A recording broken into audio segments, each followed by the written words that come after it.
ছাত্র আন্দোলনে আহতদের পুনর্বাসনের কাজ শুরু হয়েছে বলে জানালেন সমাজ কল্যাণ উপদেষ্টা শারমিন এস মুর্শিদ।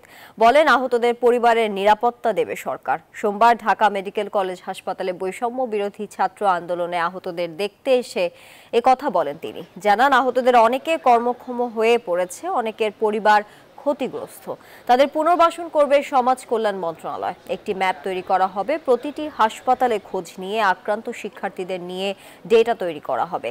তাদের প্রয়োজনীয় চিকিৎসা সেবা, পুনর্বাসন, কর্মসংস্থান, আর্থিক ও মানবিক সহায়তা বা অন্য কোনো উপযুক্ত সুবিধা দেওয়া হবে বলেও জানান তিনি।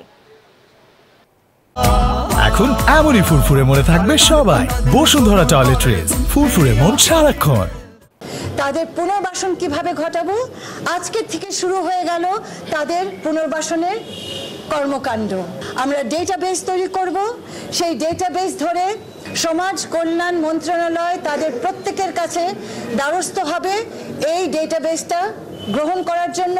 আমরা একটা ম্যাপ করব, সেই ম্যাপের ভিতরে আমাদের প্রায়োরিটি সেট করব যাদের ইমিডিয়েটলি, এবং সেই প্রায়োরিটির ভিত্তিতে আমরা 1, 2, 3, 4 করে আমাদের অ্যাকশন প্ল্যান করব এবং আমরা কাজে নেমে যাব।